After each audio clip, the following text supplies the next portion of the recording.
The idea, insight, or secret you need for massive impact is just moments away. It's time to claim your career crown. The podcast where business owners and entrepreneurs share the keys to the kingdom to help you open the vault to your greater success.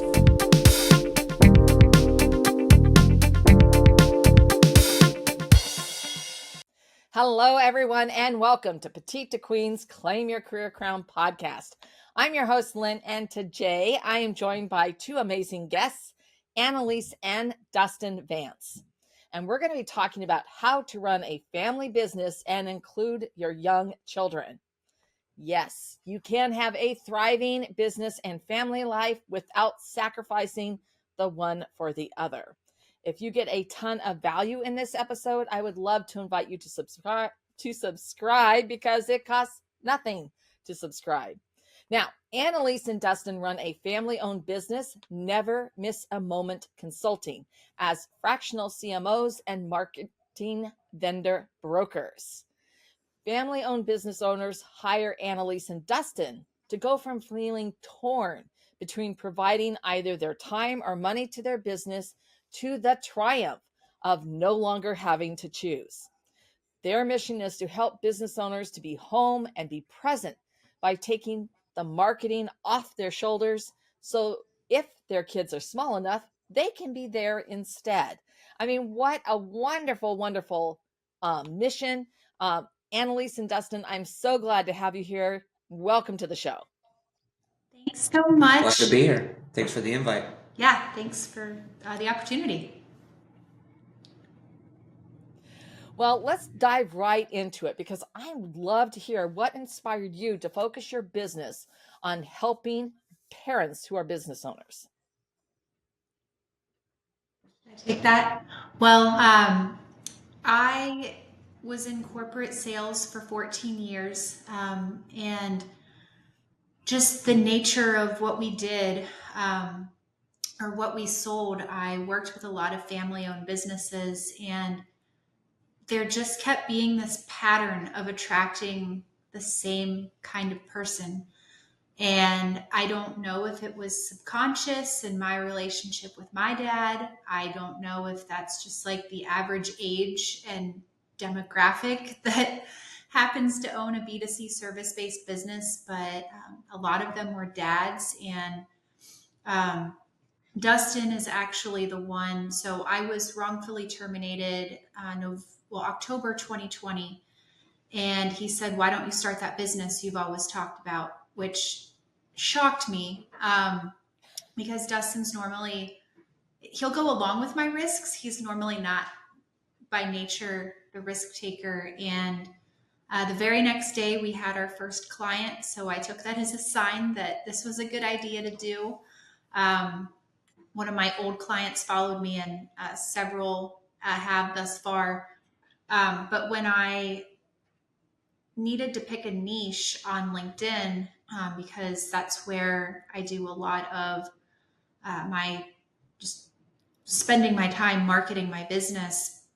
You know, everyone was a marketing person. And Lynn, I'm sure you've experienced that in your industry. So we niched down to Google Ads Google Ads, not Google Dads. Maybe that's something funny I'll say later. It's probably going to stick with me, but Google Ads. And I niched down to dad-owned businesses. And in talking about that, a lot of what was on my heart, and I know what's on my husband's heart, just being him and, you know, why we're married and having the same just goals of helping families just kind of came out. And the more podcasts I've been on and posts I've written, it just, you know, you have to keep coming up with content and things to write about. So it just keeps coming out. But I think, and if I can add this, you didn't ask this, but what has shocked me has been the overwhelming response and appreciation from our followers that I'm a mom that advocates for dads. There's a lot of dads out there that are advocating for dads.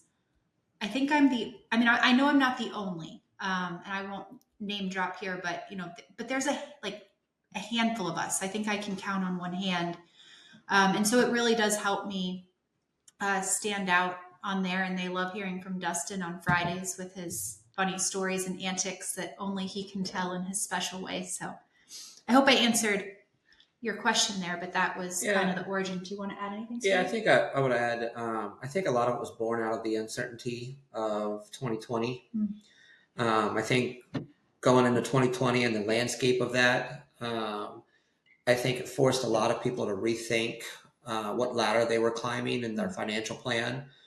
And I think it forced a lot of people to rely on themselves in a sense, where they had to step out there in an uncomfortable world of business ownership and risk the security, so to speak, of employment.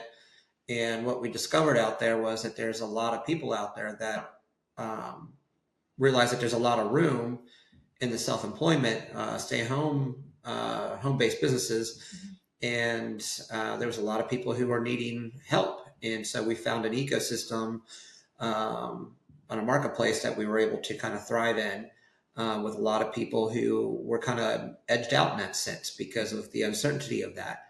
And so now it's provided a really cool community of people who have learned to kind of tread water, and not only that, but thrive in the landscape that we're in now. All right. Well, I mean, that's amazing.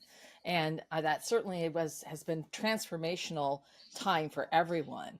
And so I want to get to another point about, because you guys are very forefront about including your children in your business and how you position your brand. And it's really about your whole mission of, being parents first, running your business. So can you share a little bit more about that?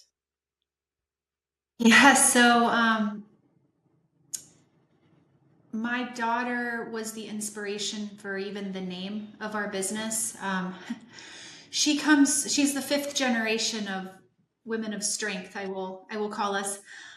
She did everything early. So, I was able to be on maternity leave for 3 months, but then it's like the second I had to go back to corporate, she learned how to roll. And then 2 months later, she learned how to crawl. And 2 weeks later, she was holding on to stuff, sidestepping.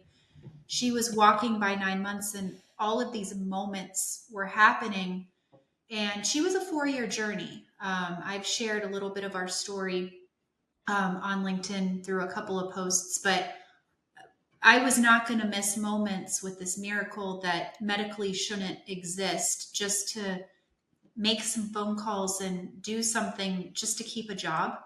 That's not why I did what I did for 14 years. I didn't do it to keep a job. I did it to serve these other families, and their advertising made or broke their business. I mean, they would like, Anneliese, we need to get this to work or I'm in trouble. And I took that and still take that very, very seriously. But and it's funny, Lynn, when you've probably experienced this too, but when you have to put out content on a frequent basis, right? You have to draw from your life. So before I niched down to dads, what was on my heart was my daughter. And so I wasn't doing it as a marketing ploy or to stand out. It's just what was on my heart. And it was the lessons that I was learning.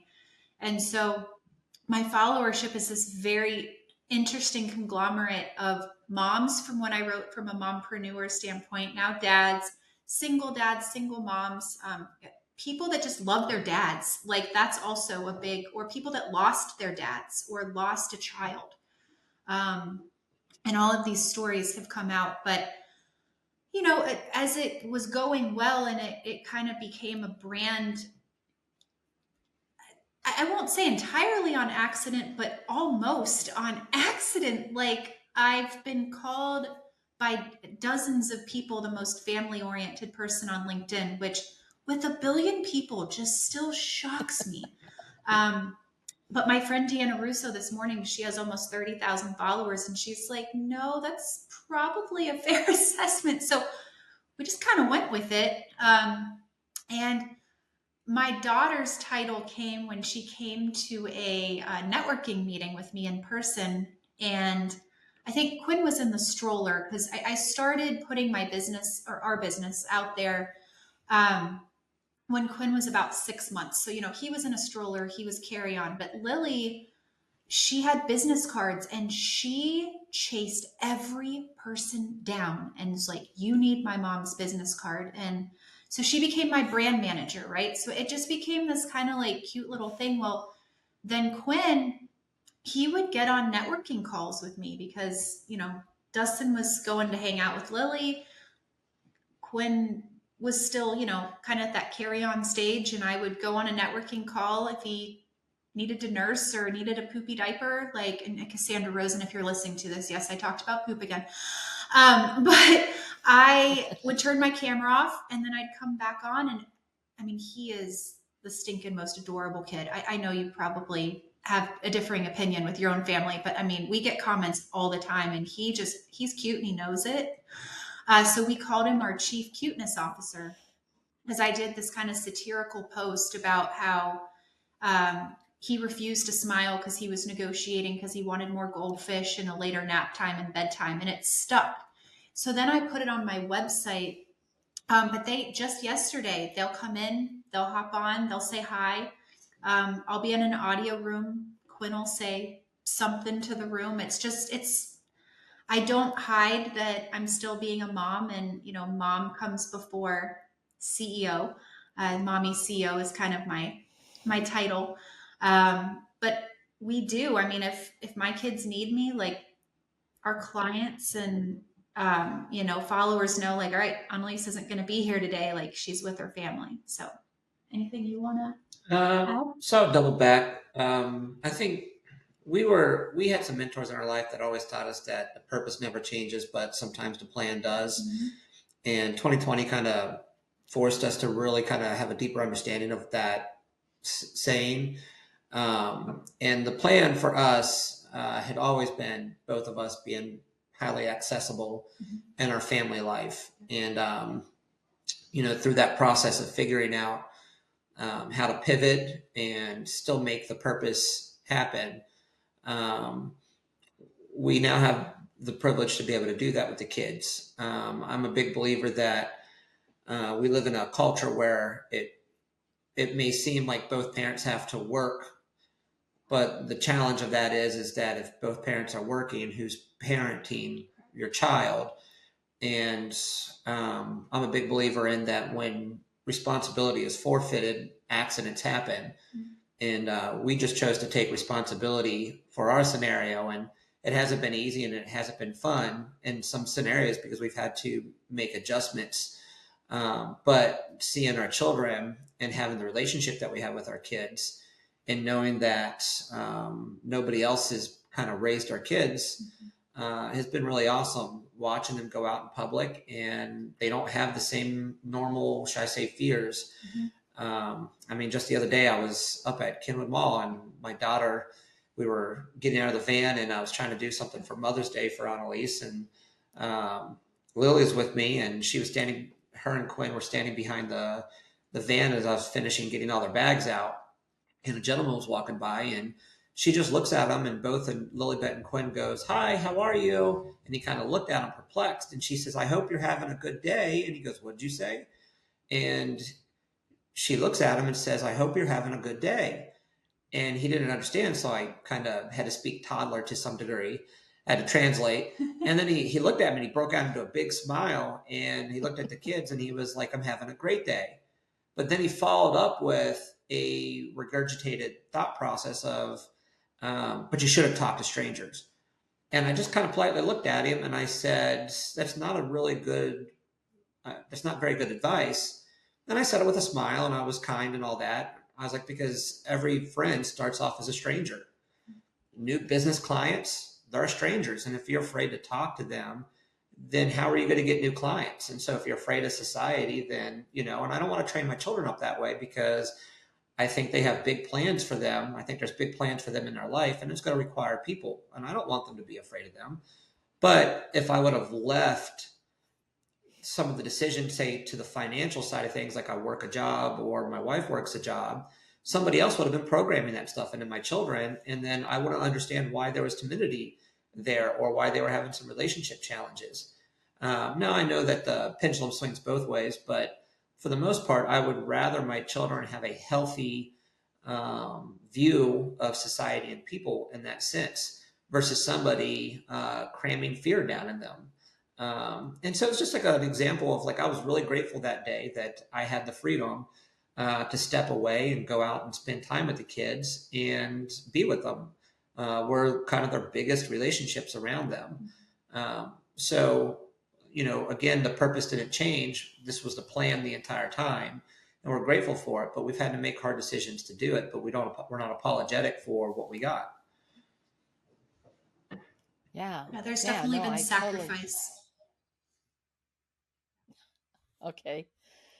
Yeah, I want to sort of pick on that because I mean, what you're talking about, I mean, you've both shared how the children are also, if involved in your business, both like in real time, like going out to networking events or going out to an uh, in either virtual or in person.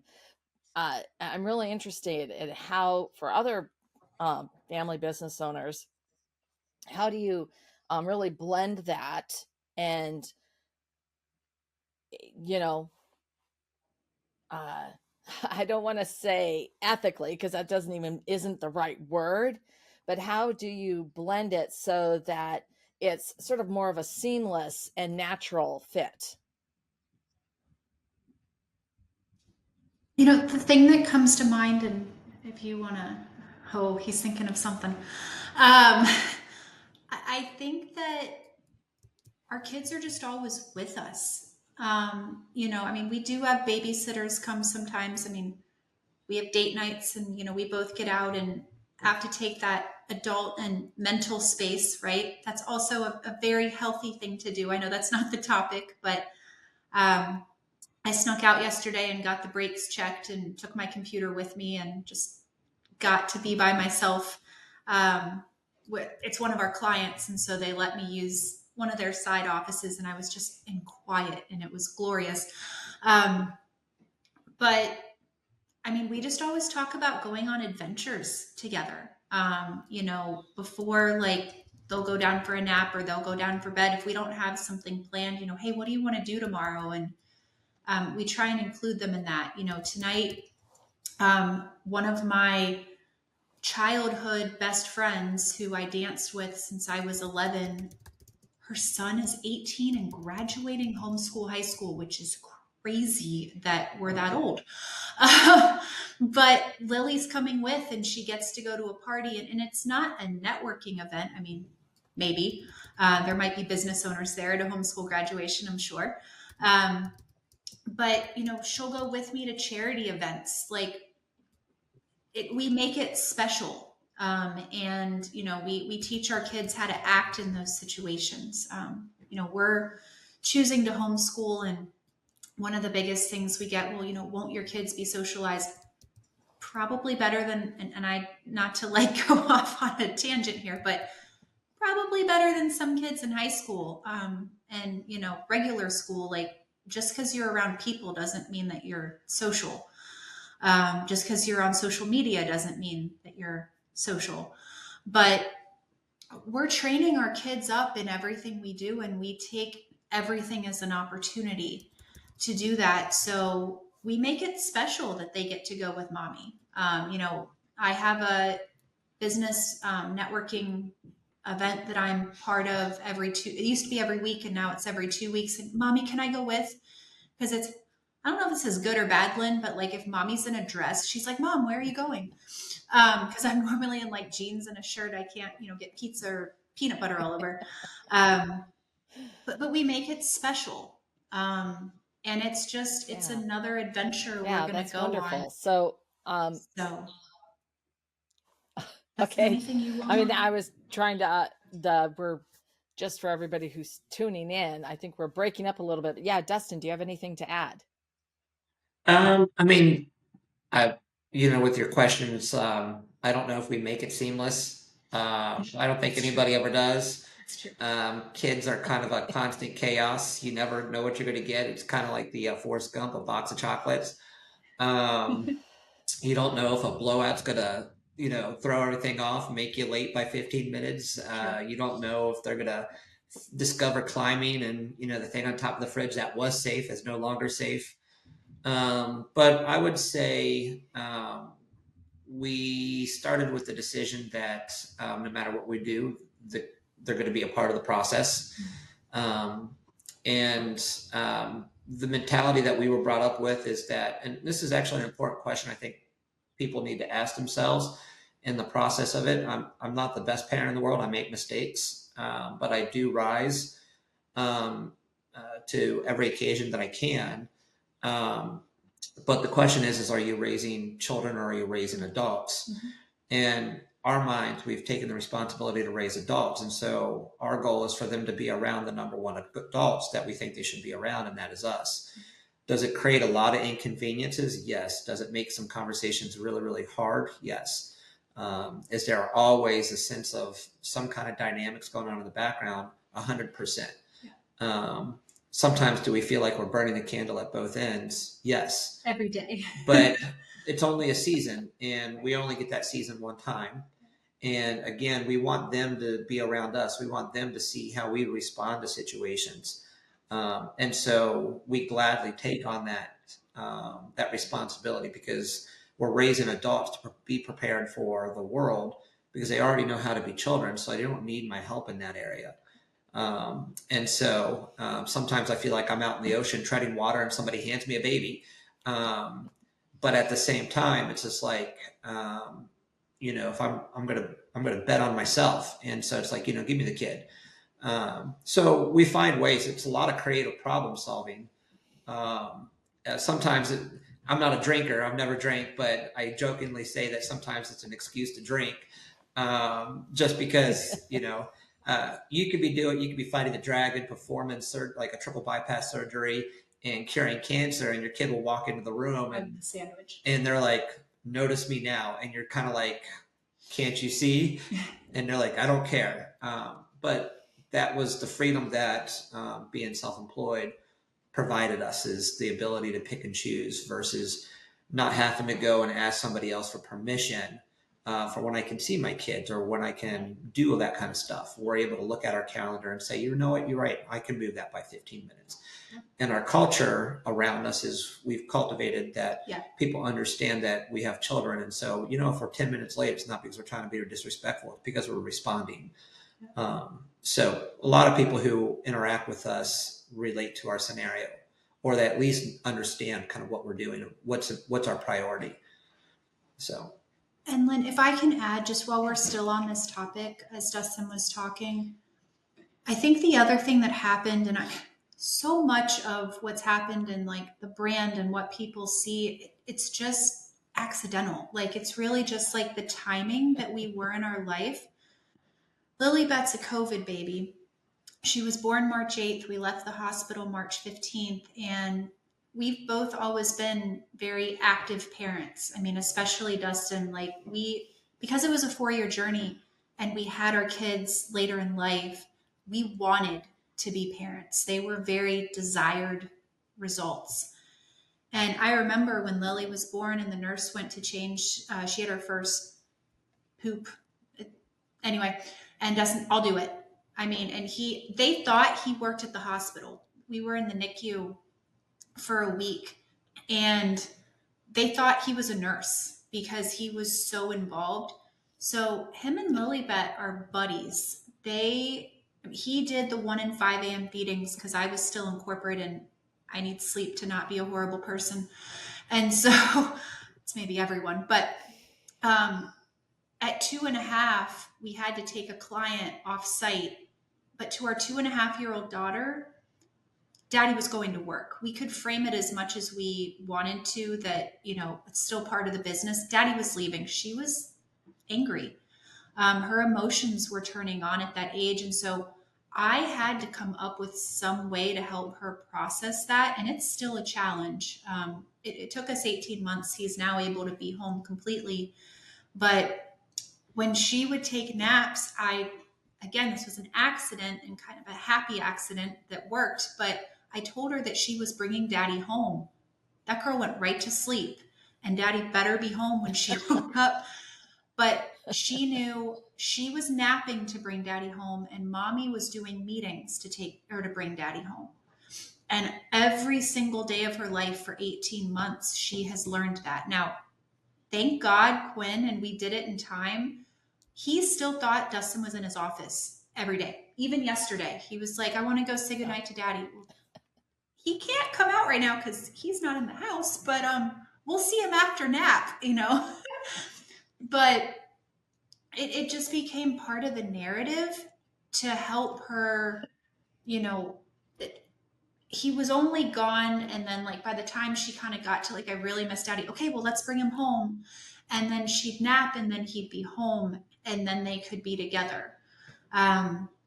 So again, like, yeah, we were trying to include her, but she takes that very seriously. And she goes to sleep. I don't have to do terrace negotiations at nap time, only at bedtime. But I just wanted to add that part of it was helping our children like deal with what we had to do and make decisions as adults to, get through that season. Yeah, absolutely. I mean, of course, running a family business is always a challenge. But normally people are looking at running that family business with adult children or young adult children. So this is really intriguing. So in your opinion, what holds people back from including their younger children in their businesses? Inconvenience.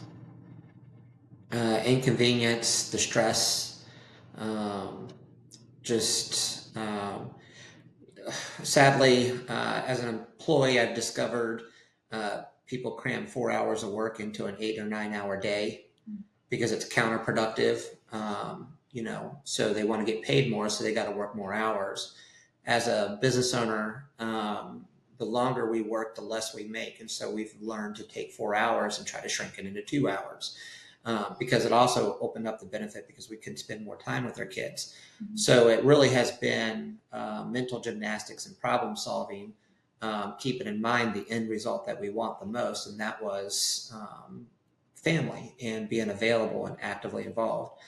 And in that process, some people stepping out trying to start a traditional business or a home-based business, they're juggling the commitments and responsibilities of a job, commitments and responsibilities of finding clients, which isn't easy starting out with because they don't have reputation they can't trade on.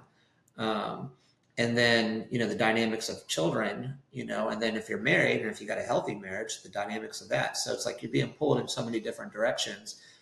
How do you know where you should be putting your time, and through all that. So it's an intense, it's kind of like a crucible, so to speak, where you're just going through a really intense period with maybe not a lot of evidence that you can do it. And so the insecurity creeps up. The inconvenience of it is, when your friends are going to concerts or they're going out to eat, you're having to say no because of just, your priorities and the end vision that you were setting out for. And it's hard because it's like you got to keep that in front of you. And if not everybody around you understands that, it can get really discouraging. You can feel really alone in that process. And so stepping out and doing something that's a little bit against the grain can be really, really intimidating. And it takes a lot of force of will to kind of break through some of those mental paradigms and social structures that are in place to do something like that. So I'm not going to say it's easy, but I can say the reward of it is really worth it from our end. And sometimes you have to sacrifice some sleep to make it work. Sometimes you have to restructure your day. But the great thing about it, it's your calendar, it's your time. And so if you wake up at 10, you wake up at 10. If you go to bed at 2 a.m. because you're doing late night work, that's when you got 4 hours because your kids are in bed. Then it's what you do. You got the freedom to do it. And basically it rises and falls on you. And that's a scary thing that I find when working with people is just stepping out and doing that. But I do believe that there's a way. It's just not forgetting what it is that you set out for. And you can't attack your business like you attack employment. It takes a completely different thought structure to do it because you're just going to, what will happen is you'll just produce another job. and that was not the original goal. So it does require some mental shifts there in that process. Yeah, and we're on the same wavelength, which normally, but in this particular case, I was going to say, I was just on a different podcast and got asked a similar question. It was just from a different vein, but I think the answer is the same. And I think it's that people really struggle with delegating, with letting go and trusting other people to help them. Now, some of our clients, if they're just starting out and they're not more established and they don't have a crew or people that they can trust to delegate to, sometimes it does fall to them, and sometimes that is during the hours when your kids are awake, right? A plumber can't go, oh sorry, I can only come during nap time. I mean, they could try, but I don't know how well it's going to work. But some things, and a client that we have, I mean, he really struggles with not doing everything himself and not delegating. I mean, he will make $60 business cards on Vistaprint. And I'm like, dude, like, delegate that stuff. Come on. While his wife and kids are at home, like, daddy, come play with us. And, that is the torn part. I think there's, mental ruts that people get stuck in, but we don't do everything ourselves. We delegate some things. And like Dustin said, I mean, we are probably up later and losing some sleep, because my clients know, like, if I'm going to take something on, it has to be on a project basis. I'm not going to be on call, but it's going to get done during nap time or after bedtime. And it's going to get done. It's going to get done well. But something has to sacrifice. We just believe it shouldn't be our kids. They always are going to come first. They're why we're doing what we're doing. And we want to model. That's been, I think, one of the coolest things on LinkedIn is for people that have been following along with our story. They've experienced our struggles. We've talked about, like, hey, when both of us get sick, like, that's interesting. To keep up that standard. But they've heard the story of Dustin earning his time back, and our kids, going through that, and how our kids have reacted. And they've heard all those different facets of the story, but we've modeled that it is possible. We've done it, and we can show you how to do it. But I do think it is sacrifice and trust are probably the biggest, and delegation are the biggest answers to your question. I'd say the last part of that would be a lot of men are wired through provision. Mm-hmm. Oftentimes when I'm talking to like a couple who are about to get married or whatever, like the guy shifts and he goes from planning a wedding to provision, the idea of like financial providing, or the topic of children comes into play. And so they feel like they got to work harder, work more, and they drift to what they know. And that's typically employment. They're chasing a promotion and stuff like that.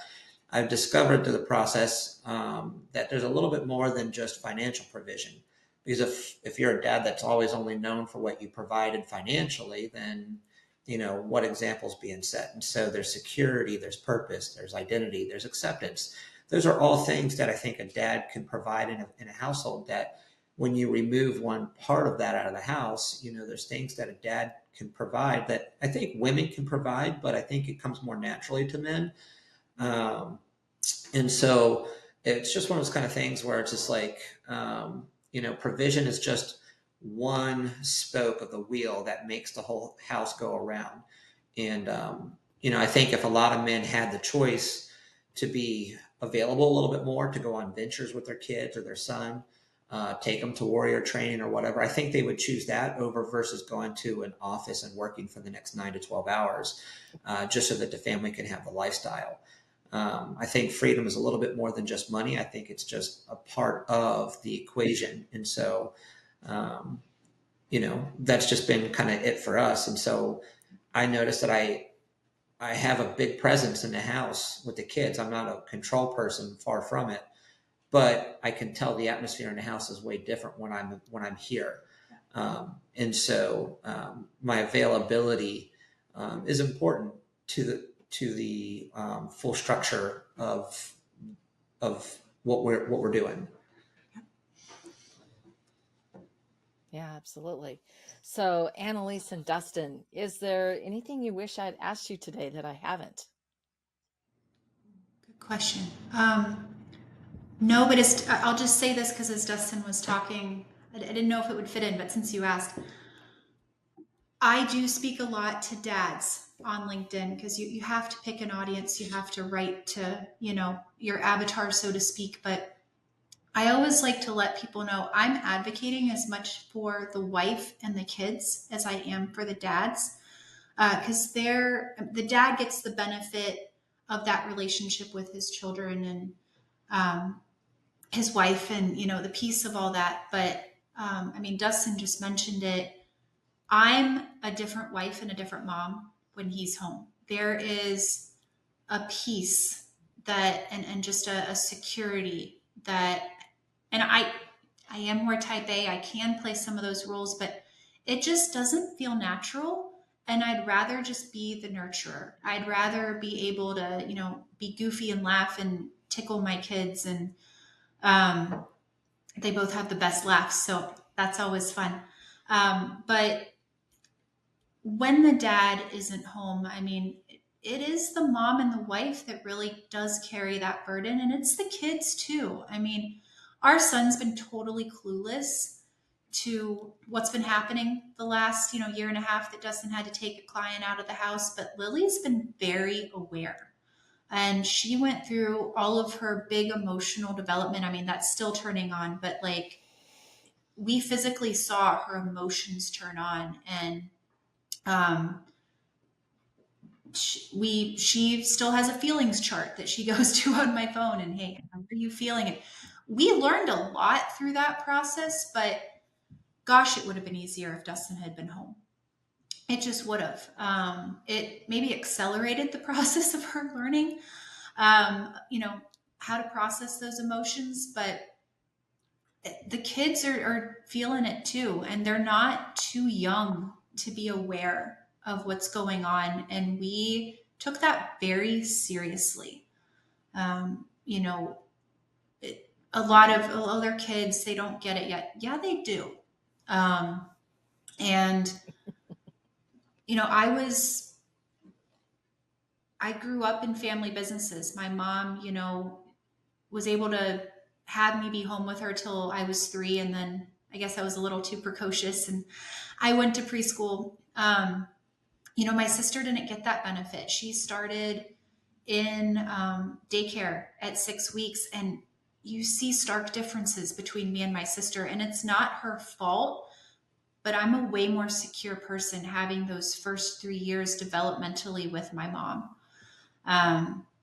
So kids do notice, and that's something, I don't talk about that as much just because it's not always relevant with, my audience, but it is super, super important. Maybe I should write a post on it. We'll see. Maybe that'll come out. But we just always want to keep them in mind. So anything you wish you had asked? No. No? You're good? Mm-hmm. I'll talk out. Yes. All right. Well, Anneliese and Dustin, thank you so much for sharing how to run a family business and include your young children. I know that our listeners are going to want to know more about you and where they can connect with you. Yeah, so I'm on LinkedIn under my name there. It's on the bottom of the screen if you're watching this on video. That's where I'm hanging out. Never Miss a Moment does have a Facebook page. I have an Instagram page. I'm not on those a lot. Just as a mom, I just don't have time to be on everything. And then our website, Never Miss a Moment Consulting. I do answer every single one of those inquiries that come in, or if it's for Dustin, I'll get it to him. And so that's where you can get us. And if you go to our offerings page, it'll talk about some of the different things that we offer. And you'll get to see our kids on there and their roles and some of the dads we help with their families. So it's our little family page. All right, that's fantastic. We're going to make sure that your website, LinkedIn, and Facebook Links are down below with the post. And I want to thank you both again for coming on. This has been amazing. And I want to thank everybody who joined us today. Thank you so much, Anneliese and Dustin. Thanks, Lynn. Yeah, thanks for having us. What was your biggest takeaway from this episode? I would love to hear about it. It's important to share the things you love. If you loved this episode, a 5-star review really helps keep the podcast coming to you regularly.